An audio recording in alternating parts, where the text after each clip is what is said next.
বাংলাদেশের জাতীয় সংবাদ মাধ্যমসমূহে প্রকাশিত সংবাদসমূহের উল্লেখযোগ্য অংশ নিয়ে সম্পাদিত অ্যানালগ নিউজরুমে স্বাগতম। সম্মানিত দর্শক শ্রোতা, আজ 20 ফেব্রুয়ারি 2010 শনিবার।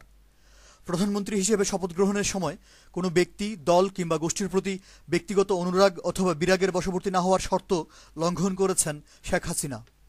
প্রতিহিংসার বশবর্তী হয়ে তার ভাষ্যমতে বিরোধী দল বিএনপিকে উচিত শিক্ষা দেওয়ার জন্যই জিয়া আন্তর্জাতিক বিমানবন্দর থেকে স্বাধীনতার ঘোষক এবং বহুদলীয় গণতন্ত্রের প্রবক্তা শহীদ রাষ্ট্রপতি জিয়াউর রহমানের নাম বদল করে ফেরার ঘটনায় প্রধানমন্ত্রী শেখ হাসিনার দাম্ভিকতাময় স্বীকারোক্তির পাশাপাশি নাম বদলের পেছনে রাষ্ট্রীয় কোষাগারের 1200 কোটি টাকা অপচয়ের সংবাদ ছেপেছে প্রথম আলো, আমার দেশ, কালের কণ্ঠ এবং আমাদের সময়। প্রধানমন্ত্রীর দাবিকৃত শতভাগ সফল ভারত সফরের 1.5 মাসের মাথায় ভারতীয় কর্তৃপক্ষ বাংলাদেশিদেরকে ভিসা প্রদানের ব্যাপারে আরও বেশি জটিলতা ও কড়াকড়ি আরোপের ঘটনায় খবর করেছে কালের কণ্ঠ, সমকাল ও bdnews24.com।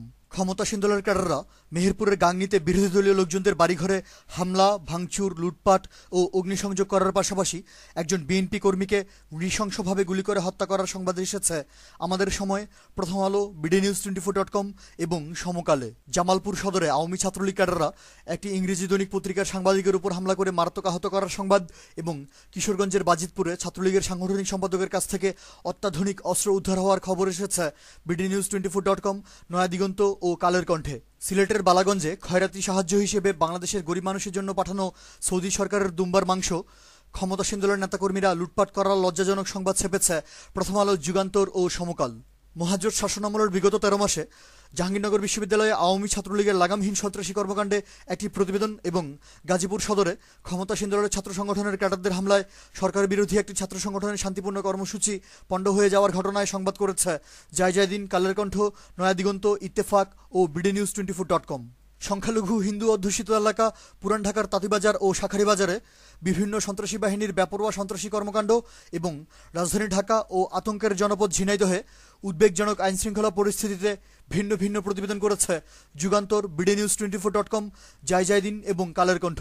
দেশব্যাপী কৃষি ঋণ বিতরণে ব্যাপক দুর্নীতি, স্বাস্থ্য মন্ত্রণালয়ের জনবল নিয়োগে অনিয়ম এবং এলজিইডির নির্মাণ প্রকল্পে অনিয়ম ও দুর্নীতিতে ভিন্ন ভিন্ন প্রতিবেদন ছেপেছে আমাদের সময়, জয়দিন ও প্রথম আলো। সরকারের দুর্বল পররাষ্ট্রনীতি এবং কর্তা ব্যক্তিদের উদাসীনতায় বাংলাদেশের বৃহৎ শ্রমবাজার মালয়েশিয়ান কর্তৃপক্ষ নেপাল, ভারত, পাকিস্তান ও মায়ানমার থেকে নতুন শ্রমিক নিলেও বাংলাদেশ থেকে জনশক্তি রপ্তানি পুরোপুরি নিষিদ্ধ করে দেওয়ার ঘটনায় দুটি প্রতিবেদন করেছে আমার দেশ এবং নয়াদিগন্ত।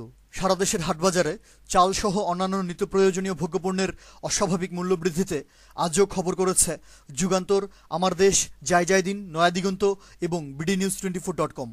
ইত্তেফাক, সমকাল, যুগান্তর, আমাদের সময়, প্রথম আলো এবং bdnews24.com-এ আপডেট হয়েছে অশান্ত জনপদ পার্বত্য জেলা রাঙামাটি ও খাগড়াছড়িতে পাহাড়ি বাঙালি সহিংসতা এবং উপজাতীয় জঙ্গিদের গুলিতে একজন সেনা সদস্য আহত হওয়ার খবর।